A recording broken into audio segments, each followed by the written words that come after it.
तुझसे तो ना हो पाएगा।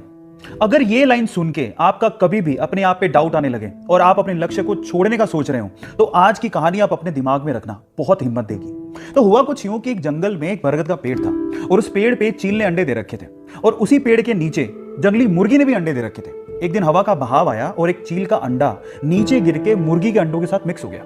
अब समय बीता, अंडे फूटे, वो चील का बच्चा भी बाहर आया, पर वो तो मुर्गी के अंडों के साथ था। अब वो ये सोचते हुए बड़ा हुआ कि वो तो मुर्गी है। अब वो वही करता जो कि मुर्गियां करती थी, वो उतना ही उड़ सकता था जितनी मुर्गियां यूजुअली उड़ती हैं। और आपको पता है कि मुर्गियां ज्यादा नहीं उड़ सकती, आपको पता है। एक दिन वो चील का बच्चा जो कि मुर्गी की तरह पला बड़ा था, उसने आसमान में चील को उड़ते देखा। तो उसने अपनी मुर्गी मां को पूछा कि मां, वो पक्षी कौन है जो बड़े शान से उड़ रहा है? मां कहती है, बेटा वो तो चील है। तो बच्चा मासूमियत से सवाल पूछता है कि हम लोग इतना ऊंचा क्यों नहीं उड़ सकते? तो मां कहती है, क्योंकि तुम मुर्गी हो।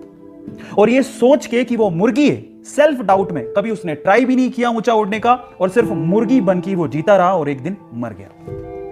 अब क्या मोरल निकलता है इस स्टोरी का पता है? लोगों ने कहा, आपने मान लिया। आपने ट्राई भी नहीं करा कि शायद मेरी सच्चाई कुछ और है, मैं कुछ और हूं, वो सोचा भी नहीं और सेल्फ डाउट में ही आप खत्म हो गए। गाइस एक बात बताऊं, जीत अगर सुनिश्चित हो ना तो कायर भी लड़ जाते हैं। बहादुर वो होते हैं जो हार का पता होने के बावजूद भी मैदान में डटे रहते हैं। इसलिए सेल्फ डाउट छोड़ो, अपने आप पे भरोसा रखो।